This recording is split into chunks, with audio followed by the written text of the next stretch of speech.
What's up, YouTube? This is Dirty Dan, and I just wanted to do a little update on the Typhoon intake.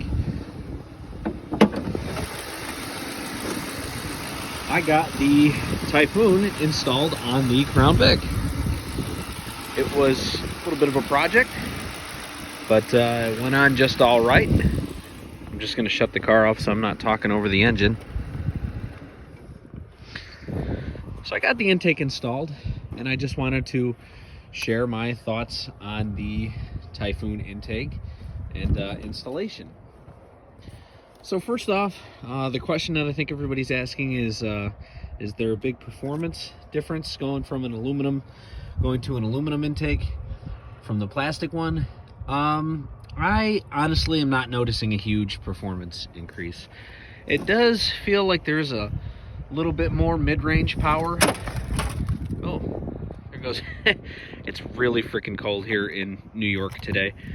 Any which ways, it does feel like there is an increase in mid-range power a little bit. I mean, not much. It's not like this is gonna give me like another second onto a quarter mile or anything like that. It's one of those things that if you didn't drive the car every day and you weren't in tune with it, you might not notice. So, I mean, I wouldn't say that, like, if you're buying this and this is like your car is bone stock like mine and you want this just for performance, you might be disappointed. My reasons for buying it is it's aluminum, it won't crack and it won't break, and I can have this for years. And if I decide to do forced induction later, or NOS, this will work awesome with that.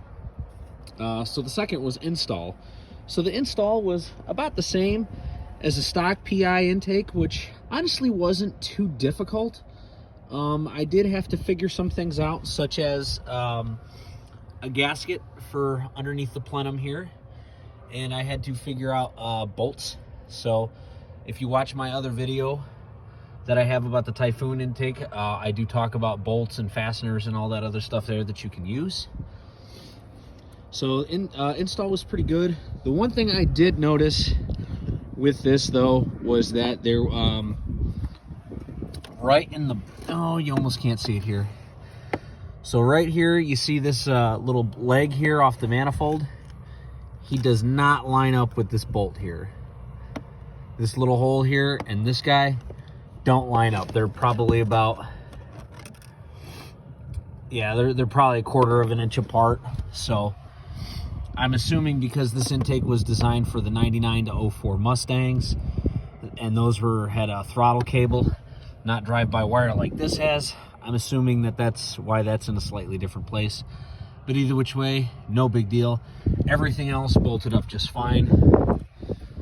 Some other issues that I did have with this intake was, even though it is aluminum and it's in fairly good quality, I did find that this wouldn't be an issue if you have one of these that's new.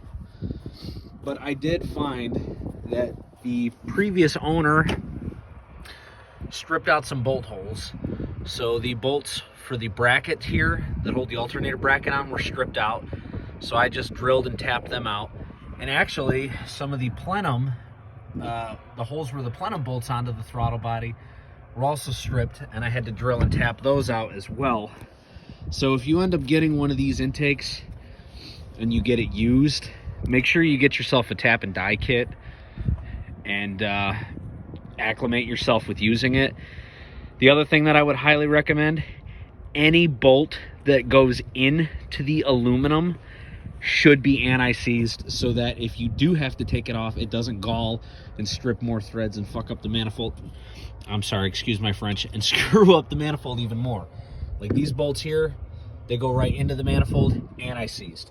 Coil pack bolts, anti-seized. So other than some stripped out thread holes and some drilling and tapping, this install went fairly simply. And definitely don't be a dummy like me, and please make sure that you follow factory torque specs, because if you don't, you're going to install your manifold and find that, oh well, there's vacuum leaks and you can't figure out why there are. So make sure you follow the factory torque specs like religion. But yeah, I'm pretty happy with the manifold there. Like I said, performance wise, I'd say I do notice it overstock, but I wouldn't spend a ton of money on this and just think that this is gonna like get you a ton of horsepower, because it's probably not. But it's nice. The intake manifold, other than some stripped out bolt holes, which are probably a mix of former owner negligence and the fact that it's pretty soft aluminum, I'll give it some slack on that. But yeah, for the most part, it's not bad. I probably put about 100 or so miles on it there. Haven't really had any issues with drivability. Car seems to run just fine with it there.